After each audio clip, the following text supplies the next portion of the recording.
हजरत दाऊद अलैहिस्सलाम की कौम बंदर कैसे बनी? इस कौम ने ऐसा किया गुनाह किया था जिसकी वजह से अल्लाह ताला ने उन्हें खंजीर और बंदर बना डाला। इस कौम के लोग बंदर बनने के बाद कितनी देर तक जिंदा रहे? हजरत दाऊद अलैहिस्सलाम बनी इसराइल की तरफ नबी बनाकर भेजे गए। बनी इसराइल को अल्लाह ताला ने हजारों नेमतों से नवाजा था। हजरत दाऊद अलैहिस्सलाम की यह कौम समंदर किनारे एला नामी बस्ती में आबाद थी।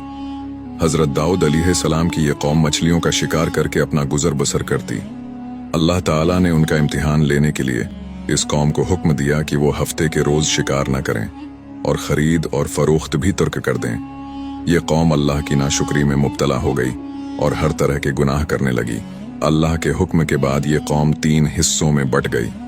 इनमें कुछ लोग ऐसे थे जो शिकार से बाज रहते, वो दूसरों को भी शिकार से मना करते, जबकि दूसरे नंबर वाले न शिकार करते और न ही किसी को मना करते।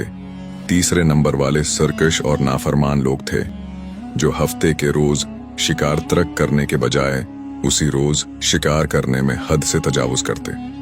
वो हफ्ते के रोज शिकार के नए बहाने तलाश करते और नालियों के जरिए मछलियों का शिकार करके खुद भी खाते और बेचा भी करते और अल्लाह के अजाब को दावत देते। वो अल्लाह के अहकामात को झुटलाते, लेकिन फिर भी कहते कि हम तो शिकार से बाज आ गए हैं, लेकिन हकीकत में ऐसा नहीं था। इस कौम के नेक लोगों ने अपने और अल्लाह की नाफरमानी करने वालों के दरमियान एक दीवार तामीर कर दी। ये नेक लोग इन जालिमों को अल्लाह के अजाब से डराते और कहते कि लोगों अल्लाह से डरो वरना तुम्हारा अंजाम भी कौम आद और कौम समूद जैसा होगा। ये बिगड़े हुए लोग इन नेक लोगों का मजाक उड़ाते और कहते कि हम पर कोई अजाब नहीं आएगा, लेकिन जब वो अल्लाह की नाफरमानी से बाज ना आए और अल्लाह के अजाब को इसी तरह ललकारते रहे तो अल्लाह ने हजरत दाऊद अलैहिस्सलाम को वही के जरिए फरमाया कि ए अल्लाह के नबी, ये कौम अब मानने वाली नहीं है, अल्लाह अब उनको हलाक करके ही रहेगा।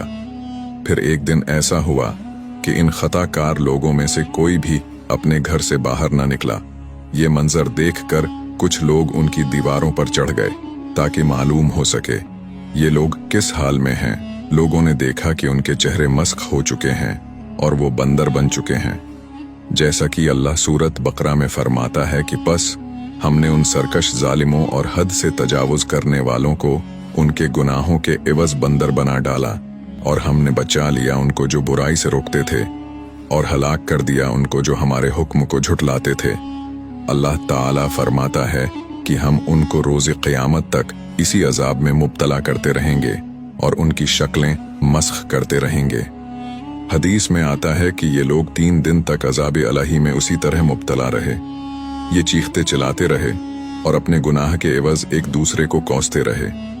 बस 3 दिन बाद वो इसी अजाब में फिन्नार हो गए।